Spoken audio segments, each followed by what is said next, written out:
โมตัสสะภะคะวะโตอะระหะโตสัมมาสัมพุทธัสสะนะโมตัสสะภะคะวะโตอะระหะโตสัมมาสัมพุทธัสสะนะโมตัสสะภะคะวะโตอะระหะโตสัมมาสัมพุทธัสสะพุทธังธัมมังสังฆังนะมัสสามิ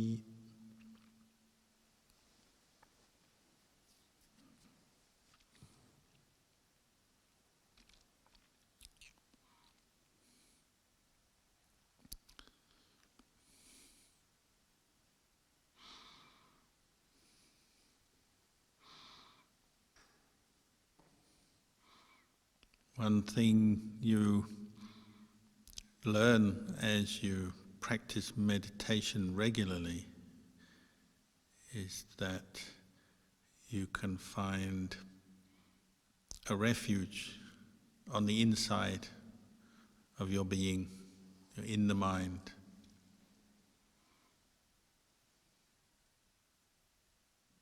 Our habit as human beings is to always seek external refuges.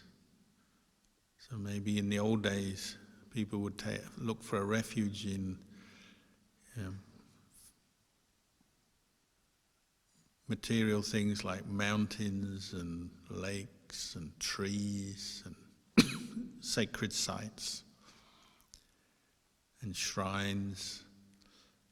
Often those sort of places were associated with deities and devas, considered holy places. And that led to people,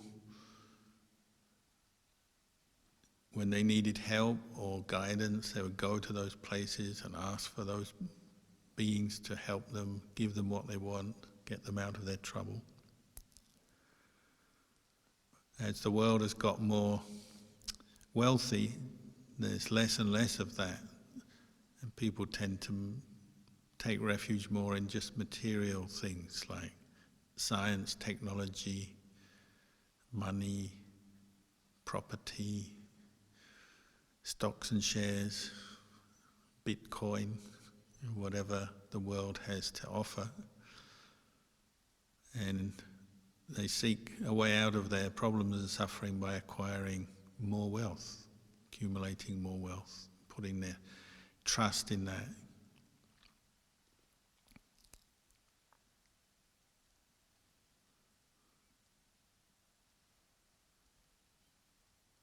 But as you practice meditation, you can't help but notice, your real refuge is on the inside, learning to look after your mind, treat it well, and cultivate the kind of qualities that bring you a sense of inner peace, security, contentment, and understanding of things, which these external refuges can't give you.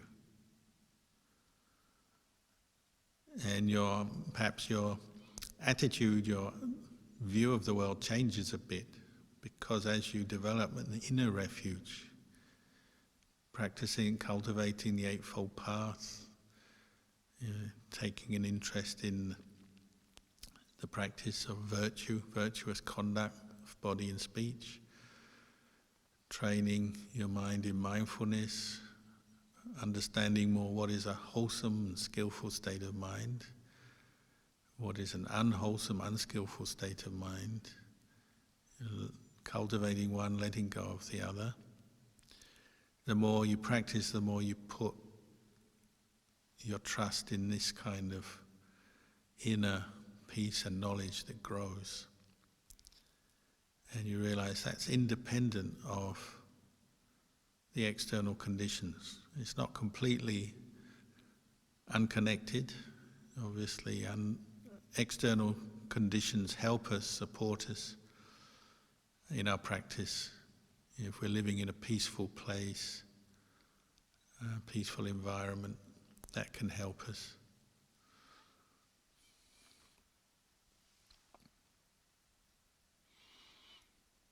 But ultimately, it's our mind that is going to provide us with real, true, lasting peace and happiness. And you can only understand that by practicing, becoming more aware of your mind. So we talk about developing the mirror of the mind. As we practice more mindfulness, it's just like learning to look in a mirror and keeping that mirror clean, clear of impediments so that you can see what's going on. So like a physical mirror, you look in that, it helps you to see your face or your body or whatever it is you're looking at. You're developing the mirror of the mind through practicing mindfulness and awareness and the ability to examine and look at the truth.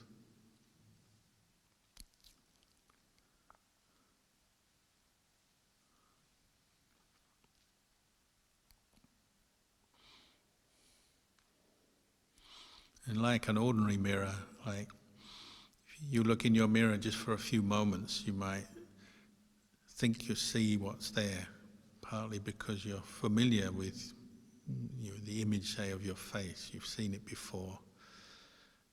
You know roughly what it looks like. So if you only look briefly, you might think you've seen what you know you've seen, but you might miss a lot of detail, a lot of things, because you're only looking quickly. You're not really examining carefully what's going on, what's there. Similarly, when you practice meditation, if your mindfulness and awareness is not very strong or continuous, then you tend to just notice a little bit of your inner world, the world of the mind, thoughts, memories, feelings. And you might think, based on past experience, you know what you see. So we say things like, I know my own mind, I'm my own boss, I think my own thoughts, I choose to think what I think, I believe in what I believe in, and so on. But if it's just a fact of life or a part of nature, if mindfulness and awareness is not very strong or continuous, we could be deluding ourselves, thinking we know our own mind. But like an ordinary physical mirror, not really seeing the details. If you look at your face in a mirror, a lot of detail will start to emerge the longer you look. If you take the time to stop, pause, look in the mirror, and try to look from a place of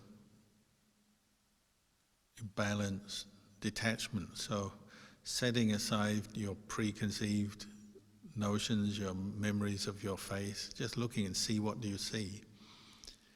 You'll find all kinds of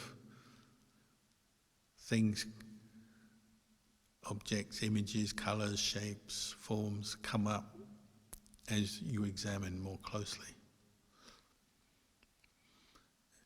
Again, we have a lot of preconceived notions, so often when we look in the mirror, we're trying to reinforce a sense of I look good, or looking for the way to look good, what's out of place, your hair out of place, or what's messy.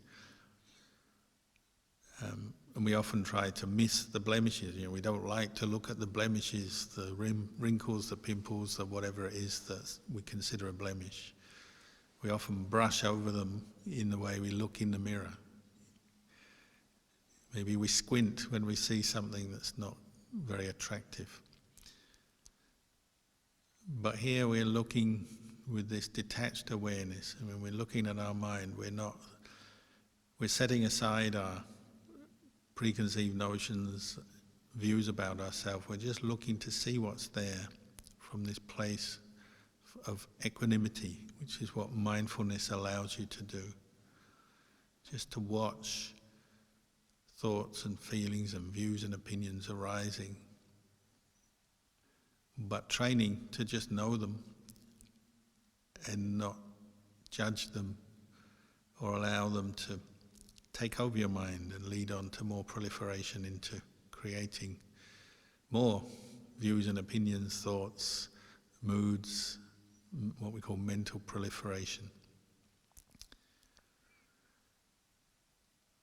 You'll notice when you're mindful, you can do that better. You can pause and observe your own mind from this place of equanimity, stillness. The quietness of the mind is very prominent when mindfulness is continuous. This is why we practice meditation, ideally every day. When your mind is still, quiet, then you can really look and learn and observe and learn from your experience. When mindfulness is only partial, again, we're just briefly aware of what's going on in our mind. We think we are aware based on memory, maybe. You have a view about yourself that you've picked up, collected, and often we're just taking the view based on memories, perceptions we've collected about ourselves, and we take that as the reality. And of course we'll only notice things in our mind that seem to reinforce that view. So like some people are very self-critical, they judge themselves harshly, so whenever they notice a foolish thought or a negative thought, that reinforces the view that they're somehow not a good person, or they're not very smart, or not like this, not like that. Other people may be more inclined to have the view that they're more superior or intelligent or capable, know many things, and so when their mental activity comes up that seems to reinforce that view, then that's what they notice and identify with. So another smart thought, another bit of knowledge, another memory that confirms the belief that I am a smart or intelligent person, or whatever, just depending what your self-view is. But as soon as you bring up mindfulness, you're setting aside these views, opinions, preconceived notions that we sort of hold on to habitually and often without realizing. Now you're setting them aside and just looking at what's there. Just like looking in the mirror without judging and without trying to reinforce a view that you look good or you look bad, but just looking and noticing the way things are.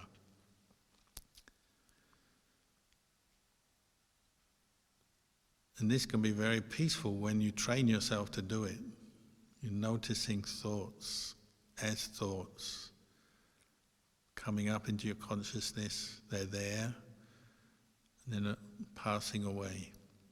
Some good thoughts, some not so good thoughts, a lot of random thoughts, but arising, passing away. If you can maintain your mindfulness well, then you can examine well and you can see a lot of your mental activity is maybe not that helpful, not that useful.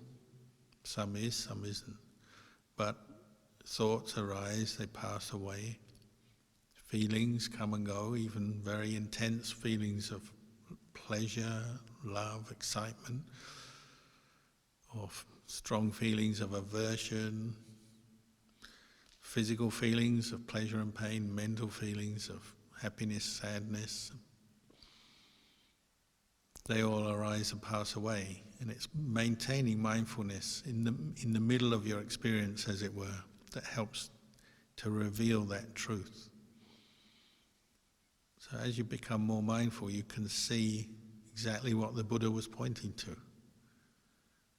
You see the impermanent nature of mental formations, thought constructions, trains of thought, beliefs, views and opinions, and then the emotions that come with them, and feelings of pleasure, pain, and so on.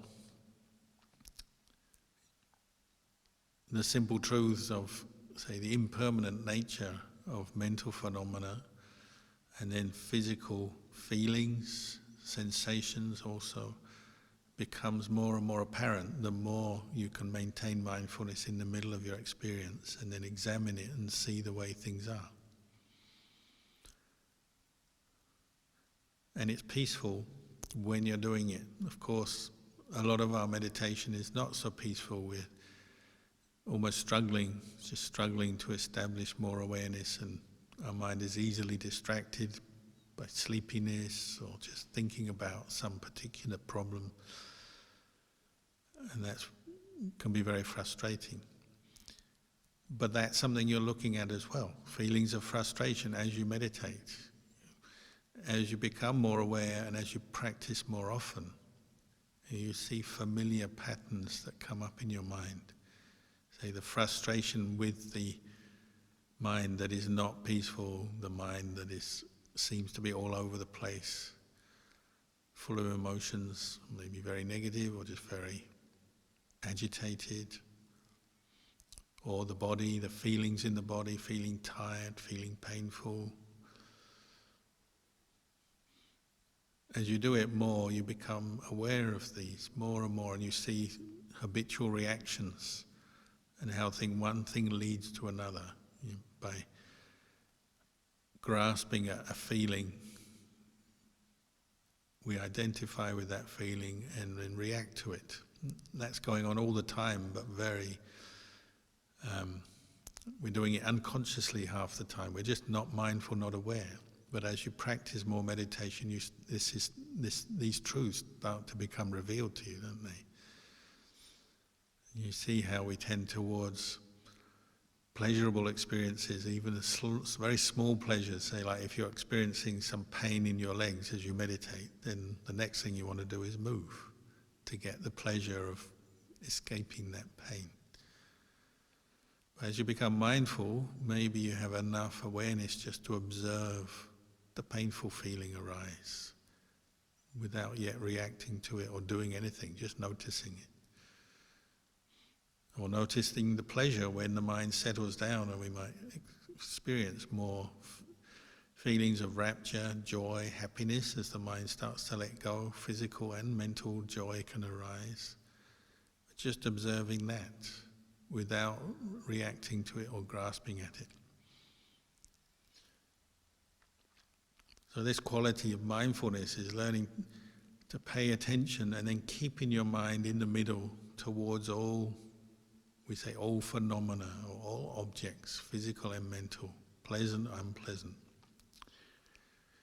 So it's a skill, but it's a quality that we develop through the practice. And it's always helpful to us. The Buddha said it's a quality that's always going to help you. So how do we prepare for our life ahead? However much time we've got left, we don't know. But how do we prepare for our life ahead in a world that is always changing and unpredictable? Well, a good way to prepare is develop more mindfulness and the ability to bring up mindfulness so you can see your own mind and know your own mind better in different situations that may come up. And having that skill as something you can turn to. And really using meditation as a way to bring you some inner stability and peace, and giving you some sense of inner security as life unfolds before you. And often you can't really control many aspects of life, can you?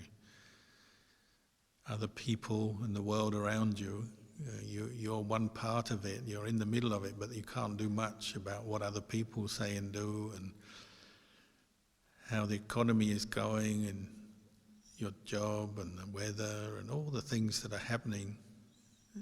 Our influence on all that is fairly minimal. But where we can really know the world is from the inside out. So how do we know the world? We know by knowing our own mind. So say you're practicing meditation regularly and you get to see the arising and passing away of your own thoughts, feelings, memories. You can look at other people then, and you might not know what they're thinking or how they're feeling, but you can know they're experiencing similar kinds of things. Their thoughts must also be arising, passing away. Their feelings, their memories. And this is how, like why Ajahn Chah used to say, you learn about one leaf on a tree, then you start to know about all the other leaves on the tree, because you see they're very similar, made up of the similar materials, and they go through similar cycles. You know, all leaves depend on the sun for photosynthesis to grow, and they are affected by rain and the moisture in the air as well, and they draw in oxygen and they send out carbon dioxide and so on. You learn more and more about one leaf, its shape, its colour, its structure. Then you can apply that to other people or other leaves, other people. In the same way, ourselves. We learn about our own mind, we start to understand other people's minds better. When we feel pain, we don't like it. We react with aversion, we run away from it, try to distract ourselves from it. Other people are going to be the same. We like pleasure. Our mind is attracted towards pleasure, moves towards pleasure. Other people are going to be the same.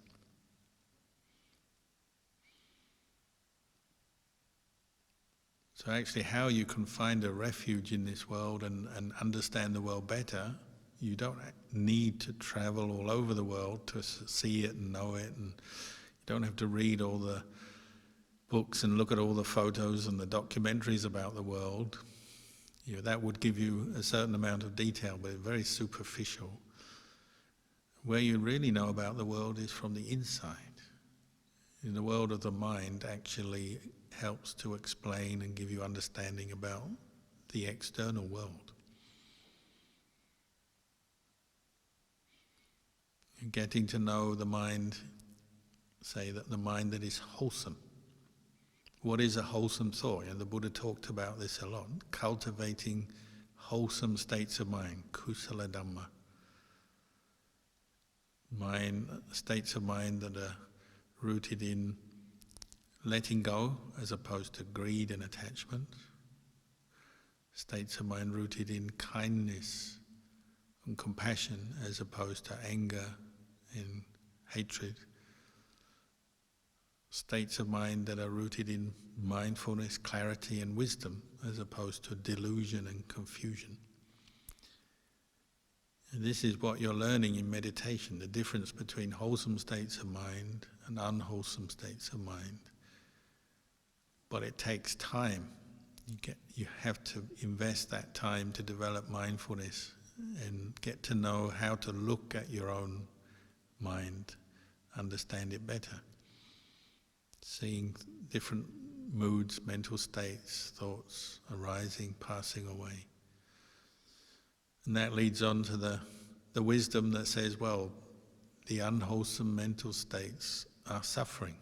They're accompanied by unpleasant feelings, whether it's just a subtle discontent in the mind when you have just a very fleeting negative thought about something, a bit of aversion or a bit of worry, right up until very intense states of mental suffering based on aversion, depression, anxiety, fear, obsessive greed and so on. But you're getting to know wholesome and unwholesome mental states and what they do to the mind, and that quite naturally leads on to certain conclusions that you draw about them. And you say, when I'm caught into greed, I'm suffering. If I can let go of this greed, see it as an impermanent state of mind that can be let go of, it's nothing fixed there, nothing that has to be in the mind, then it's good for me to do that. You're learning that the causes of suffering are rooted in greed, anger, delusion. It leads on to this wisdom that says, abandon greed, anger and delusion. Whenever you notice it, whenever you follow the trails of your thoughts, your emotions back, you realize that's what I have to recognize and let go of.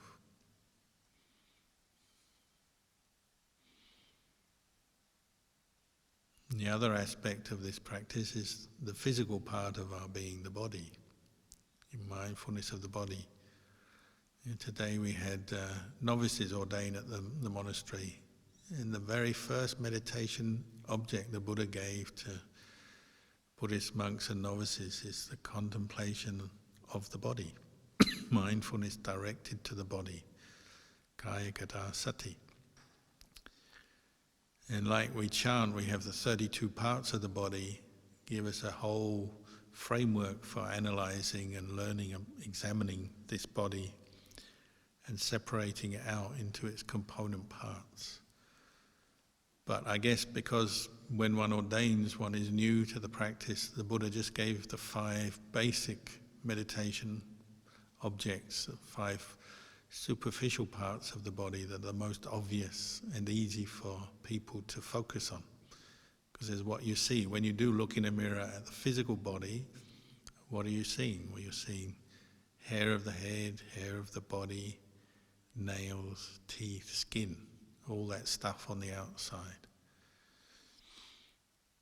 So just as in the same way we are observing mental states that are wholesome, unwholesome, and then training ourselves to abandon the unwholesome and cultivate the wholesome, we're observing the physical body as well, these 32 parts, and beginning with the 5 parts.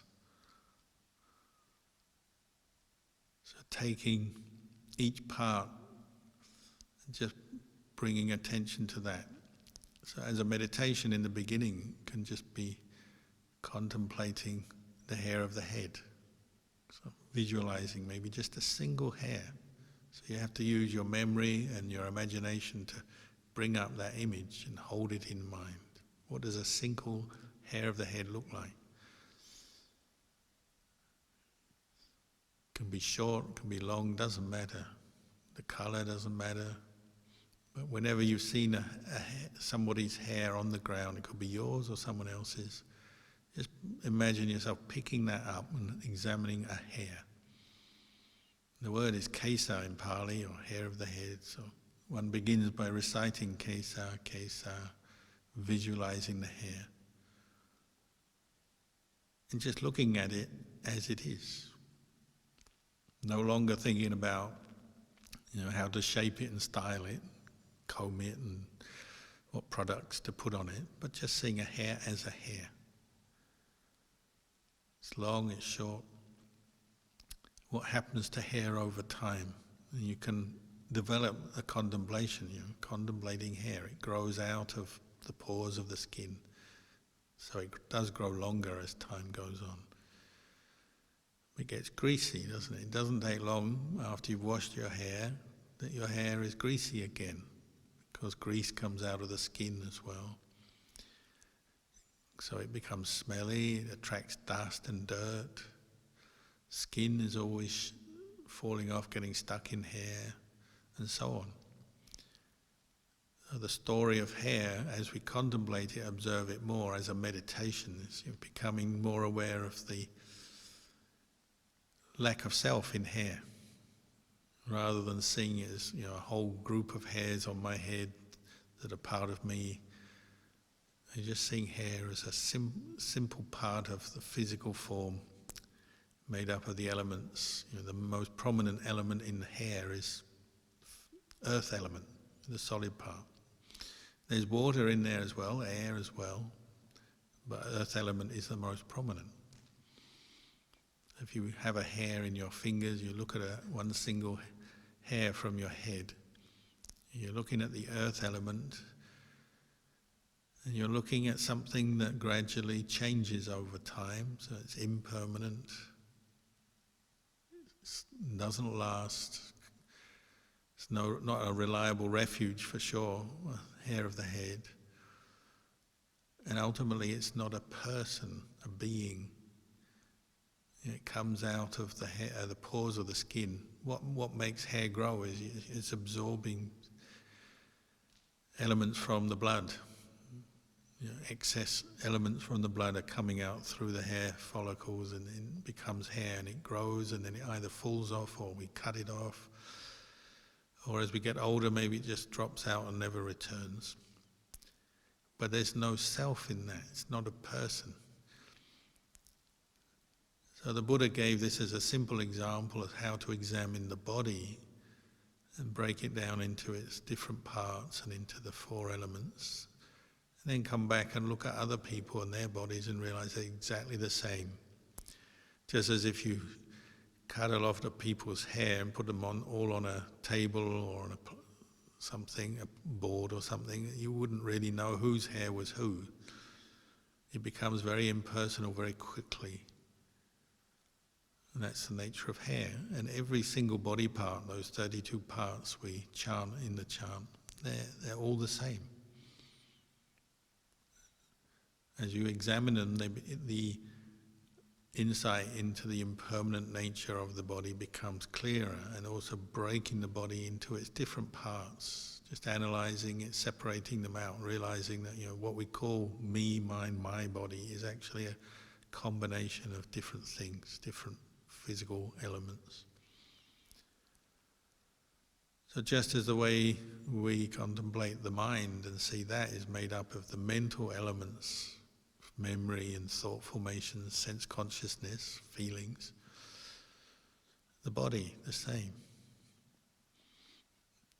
And these kind of meditations often begin just as reflecting, using the power of thought and directing it to contemplate the mind, contemplate the body, using information, using visual image, using information, using the reasoning of the mind, just linking thoughts and insights together, becoming more familiar, until the mind also starts to calm down and become more mindful, and samadhi arises. The mind becomes still in samadhi. Then that examination becomes very clear to the mind, and the sense of separation between the mind knowing the body parts, such as the hair, or the skin, or the bones, or the mind knowing feeling, pleasant, unpleasant, or neutral feeling, or knowing thoughts arising, passing away. As the mind becomes more still in samadhi, then it can see body, feelings, memories, thoughts, sense consciousness are not self, they're not a being, a person. And this practice of focusing on internal parts or individual parts and separating them out until the sense of self that we normally identify with starts to also separate out.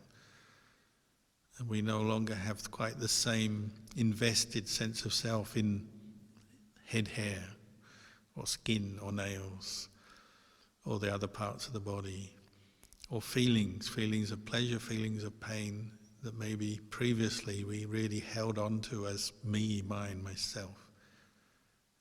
That's what's changing. The way you view what you call a self changes, and you realize everything you are taking as self is not really self. This is the result of developing the calm from the mindfulness, and then the investigation together produce states of mind where the mind is calm enough to see the truth, break through some of the delusions of self. If we keep doing it, then we get a little bit better at it all the time. And we develop an inner refuge based on true understanding of the way things are. And it's a kind of happiness that is not easily shaken or overturned by world events, other people, the ups and downs and the ins and outs of the world, because we know the world as impermanent, unsatisfactory, and not self. So all our practice is going in this direction. The practice of generosity, kindness, compassion, mindfulness in daily life, keeping precepts, listening to the Dhamma, learning the Dhamma, learning to think with Dhamma as opposed to just following the thoughts of the world that pop into the mind. All this is leading to this point where the mind becomes more still and sees the way things are, breaks through delusions all the time. The more we do that, the freer the mind is, the happier we become.